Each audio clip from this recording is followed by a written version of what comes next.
Baik, Bismillahirrahmanirrahim. Assalamualaikum warahmatullahi wabarakatuh. Saya Alvaris Muhammad Mandeka dengan NIM 22060511031. Di sini saya eh, akan memberikan video tentang penjelasan teknik implementasi dari salah satu materi yang telah saya pelajari, disertai cara untuk memitigasinya dalam bentuk video. Nah, aturannya yakni menjelaskan teori celah keamanan yang dibahas, mempraktekkan eksploitasi, serta mempraktekkan mitigasi dalam membahas. Jika membahas ISO atau undang-undang, dapat menemukan contoh kasus yang terjadi. Di sini saya ingin memenuhi dari tugas mata kuliah Sistem Security, tugas ujian akhir semester. Nah, baik. Di sini saya ingin membahas tentang Social Engineering dan Undang-Undang ITE, Informasi dan Teknologi dan Transaksi Elektronik. Nah, untuk teori dan praktek dan mitigasinya mungkin saya membuatnya dari bentuk uh, slide PowerPoint. Baik, social engineering attack dan mitigasinya dalam perspektif penelitian UU ITE Indonesia. What is social engineering? Nah, social engineering sendiri adalah teknik manipulasi psikologis yang memanfaatkan faktor manusia untuk mendapatkan akses informasi akun atau sistem. Jadi social engineering ini adalah teknik yang digunakan oleh seseorang untuk mendapatkan informasi sensitif dari orang lain dengan manipulasi psikologis. Jadi seakan-akan orang lain itu melakukan pengiriman data sendiri, namun dimanipulasi. Nah, oleh orang lain tersebut. Nah, tidak menyerang teknologi tapi menyerang kelemahan manusia. Jadi pelaku akan menyerang kelemahan manusia baik itu yang ceroboh ataupun yang kurang cermat dalam meneliti sesuatu gitu. Tidak menyerang teknologi. Untuk jenis-jenis teknik dari social engineering, yang pertama ada phishing, yaitu upaya untuk menipu korban agar mengklik link, membuka file, dan memasukkan data ke website palsu. Contoh, email palsu, terus ada akun Anda diblokir, klik untuk verifikasi, pesan WA berisi link palsu, selamat Anda menggunakan undian. Cara kerjanya, pelaku membuat pesan yang terlihat meyakinkan, korban membuka link. Nah, ketika membuka link, pelaku mencuri password OTP atau data pribadi. Dampaknya membacakan akun, pencurian dana, dan pencurian identitas. Nah, mungkin untuk salah satu prakteknya saya buat phishing ya. Di phishing saya membuat praktek gini. Jadi uh, kita mempercayai suatu web, gitu ya. Umpama di sini ada sebuah link dari web web asli atau web yang kita percayai, mungkin Instagram.com ataupun uh, GitHub.com dan lain-lain.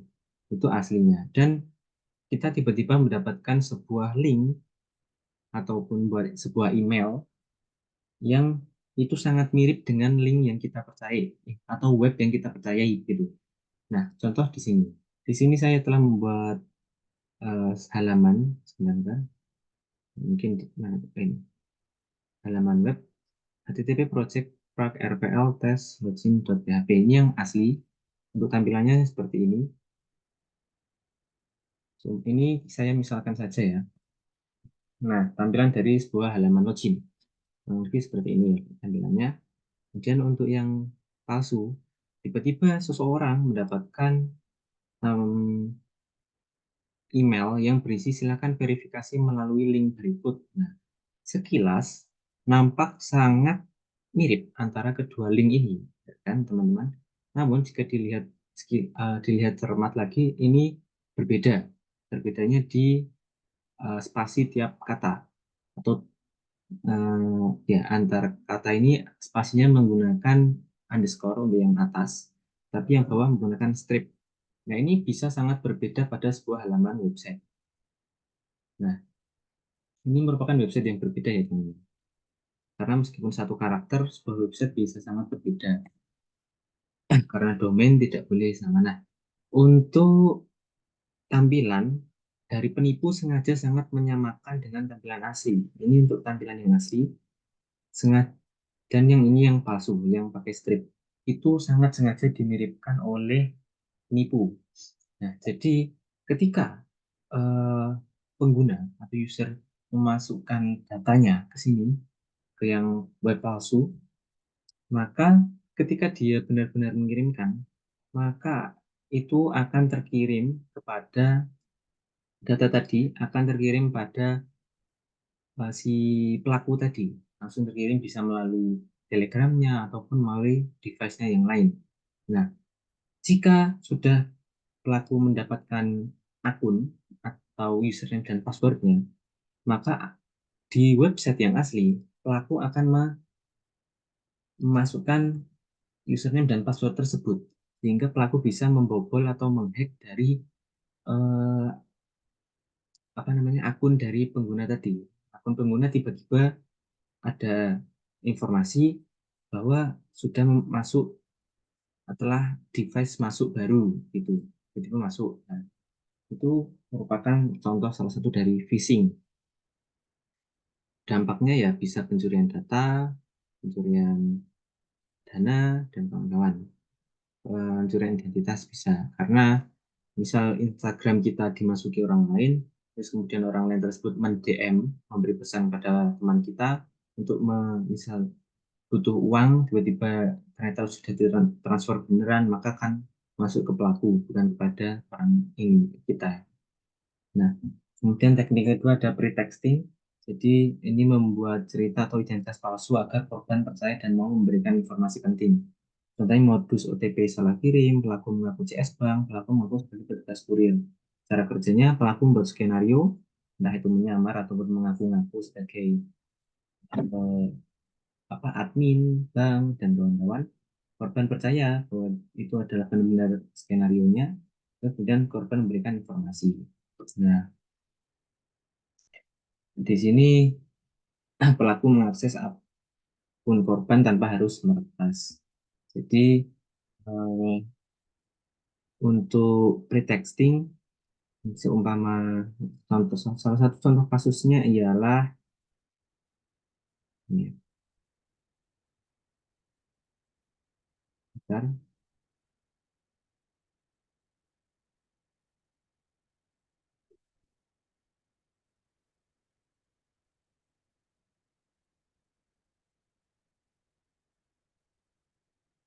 Nah, untuk salah satu kasusnya di sini yaitu ini, jadi tiba-tiba ada kontak asing yang mengechat kepada kita. Nah, selamat siang, ada paket dari JNT misal, dan mengirimkan file atau dokumen itu dengan nama lihat foto paket misal. Tapi formatnya ialah aplikasi APK dengan besar 5 MB. Nah, jika kita mendownload, tentu kita akan apa ya, tertrigger untuk ingin melihat foto paket tersebut kan, bahwa kita benar-benar mendapatkan paket. Tapi jika benar-benar didownload oleh kita, maka bisa jadi di dalam dokumen ini sudah diselipin kode-kode atau program yang akan meretas dari device kita, sehingga device kita akan data-datanya, data-data sensitif dan data-data yang lain akan terkirim kepada pelaku, sehingga pelaku mengetahui misal di data apa di HP kita ada data kode ATM, nah pelaku bisa mengetahuinya. Itu kurang lebihnya. Jadi untuk pretexting itu. Selanjutnya ada jenis baiting. Nah, baiting tentu memancing korban dengan imbalan hadiah atau sesuatu yang menarik. Contoh, ini download film gratis, flash disk gratis, giveaway palsu. Nah, contoh yang paling nyata, download film gratis, download aplikasi gratis, crack-crackan, misalnya gitu. Jadi, misal film terbaru gratis nih. Nah, kemudian kita download. Nah, kita nggak tahu ternyata film tersebut dokumennya sudah dimasuki program untuk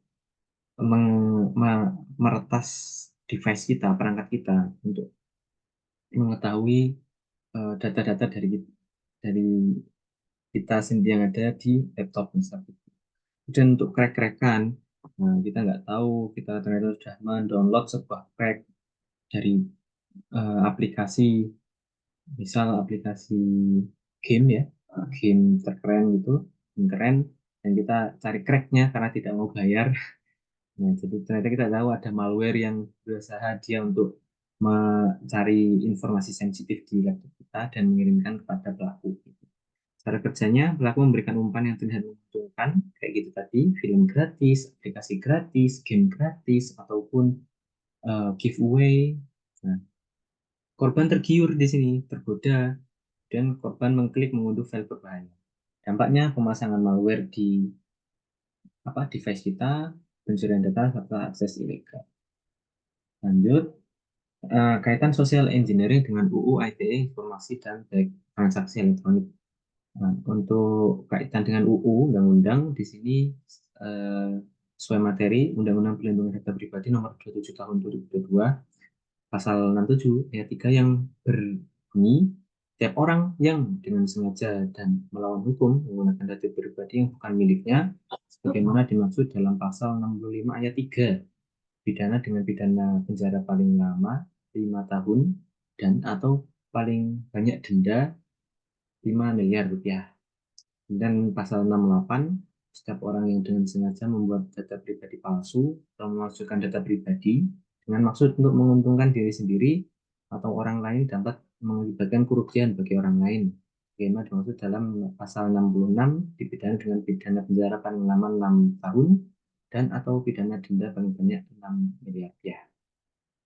Mungkin untuk untuk pasal 68 ini contohnya seseorang sudah mendapatkan kontak. Jadi setiap orang yang sengaja membuat data pribadi atau memalsukan data pribadi.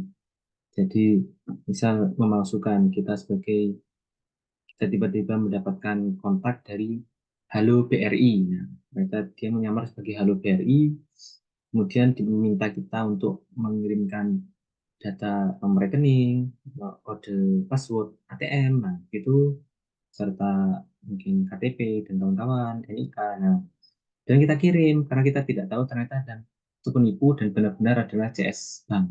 Kita tak kiranya CS Bank beneran. Ternyata rugi.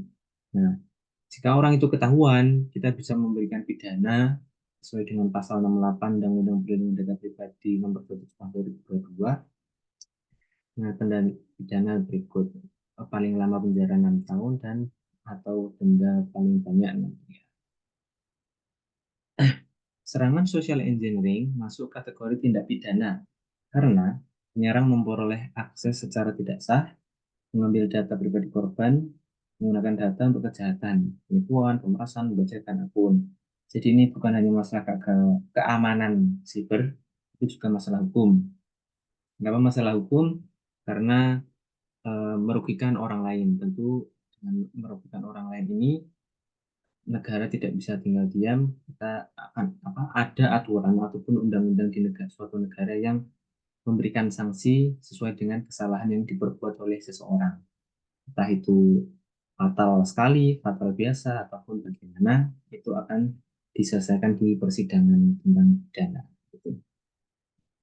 Lanjut, mitigasi atau pencegahan. Untuk pencegahan, eh, mungkin salah satu langkahnya ini ada beberapa, terutama gunakan two-factor authentication. Nah, jadi ketika kita login ataupun membuat website, kita menggunakan two-factor authentication. Contoh, setelah kita masukkan username dan password, nah terus dari situ website akan mengirimkan kode OTP ke email atau ke nomor telepon. Nah, itu yang sudah regis. Nah, itu kode OTP untuk verifikasi 2 langkah dari suatu web. Nah, jadi ketika username dan password kita ketahuan, nah tapi tidak tahu ada kode OTP yang dikirim hanya ke kita, itu masih memberikan sebuah lebih jaminan aman kepada sebuah akun.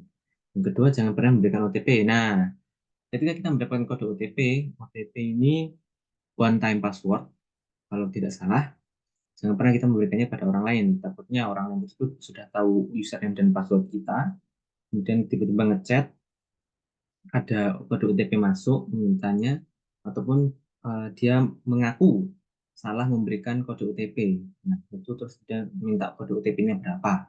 Itu bisa jadi dia penipu untuk mengakses akun kita. Jangan pernah kita memberikan one time password. Yang ketiga, cek URL sebelum login, URL asli versus URL palsu, misal instagram.com. Nah, seperti yang saya praktikkan tadi, sebuah website akan memiliki URL yang berbeda-beda. Kita harus senantiasa mencermatinya, jangan sampai salah meskipun satu karakter.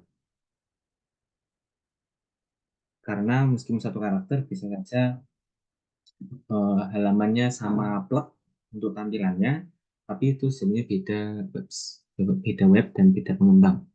Untuk yang ini tadi ya, beda apa, underscore dan string E. Nah, URL-nya kita pastikan. Kemudian gunakan password manager. Nah, supaya kita tidak otomatis mengisi password apa perangkat kita ini laptop tidak otomatis mengisi password di web yang mencurigakan. Kemudian ada verifikasi identitas pengirim. Nah, kita harus memverifikasi nih, kira-kira pengirim tiba-tiba ada email masuk, mungkin ini ya, yang ini, tiba-tiba ada email masuk Netflix. Nah, kemudian minta minta verifikasi, kode verifikasi, suruh verifikasi kodenya, apa identitasnya. Kita harus verifikasi apakah ini benar email dari Netflix, apakah ini benar email dari pengembangnya atau Instagram. Nah, jangan ternyata ini email dari penipu, ternyata dari slot judi yang mengirim. Nah, itu berbahaya. Kita harus memverifikasi, misal Hello BCA, apakah ini benar-benar dari Hello BCA ataupun dari orang yang iseng-iseng. Dan yang keenam, edukasi keamanan digital. Nah, ini penting untuk kita mengedukasi, minimal kita memberikan pemahaman kepada keluarga kita ataupun diri kita sendiri, minimal, untuk tidak senantiasa, untuk tidak terlalu tergesa-gesa sebelum melakukan tindakan dalam cyber. Jadi, informasi ini sangat luas, sistem informasi ini sangat luas, kita bisa saja melakukan kesalahan bahwa kita tidak tahu, atau ternyata website ini merupakan crack-crackan atau aplikasi ini merupakan crack-crackan yang kita download. Kita tidak tahu kalau kita mendownload aplikasi yang memiliki malware, kita harus waspadai dan memberikan pemahaman pada orang lain. Lanjut, kesimpulan. Baik, untuk kesimpulan dari social engineering dengan keterkaitan UU ITE, social engineering adalah ancaman terbesar dalam keamanan cyber. Apa ancaman tersebut? Ancaman terbesar meskipun ancaman karena kesalahan dari uh, seseorang itu bisa menyebabkan dia kehilangan akun ataupun informasi gitu ya, ataupun identitas. Nah, seingat saya pernah disampaikan bahwa sistem itu tidak pernah salah. Yang salah adalah manusia atau pengembang. Karena sistem menjalankan perintah atau kode sesuai dengan yang dibuat. Misal eh, apa seumpama kita sudah mengetik kode password, nah di situ memang tugasnya sistem untuk menampilkan hasil cetan dan memberikan fitur mengirim pesan. Nah, siapa yang ngeklik untuk kirim pesan tentu adalah kita sendiri, gitu ya. Karena gitu, selanjutnya adalah ancaman terbesar. Kemudian pencegahan utama yakni edukasi dan mitigasi. Nah, supaya generasi-generasi selanjutnya tidak ada kasus-kasus lagi seperti phishing, baiting, pretexting, ataupun salah satu teknik lainnya yaitu tailgating. Itu harus memberikan edukasi supaya dan mitigasi teknis. Contoh mitigasi teknis kita memberikan contoh. Oh ini ada link, kita harus mencermati dari link-link ini, apakah ini benar-benar dari orang lain atau benar dari situs terpercaya. Nah, itu apalagi giveaway palsu itu ya, slot judi itu dengan sembarang kita memasukkan data pribadi kita. Kemudian UU ITE memberikan perlindungan hukum bagi korban. Nah, jika seseorang atau perusahaan atau instansi mendapat uh, pencurian data identitas, nah, jika dia tahu pelakunya maka pelaku tersebut bisa dikenakan hukum. Nah, jadi UU ITE memberikan perlindungan hukum bagi korban karena korban tersebut telah rugi kan, entah itu rugi sistem, rugi biaya, rugi tenaga, rugi pikiran. sistemnya bobrok, itu fusion. Mungkin cukup sekian, terima kasih yang dapat saya sampaikan. Saya mohon maaf apabila ada salah kata maupun perbuatan dalam video ini. Ini dapat saya sampaikan. Wassalamualaikum warahmatullahi wabarakatuh.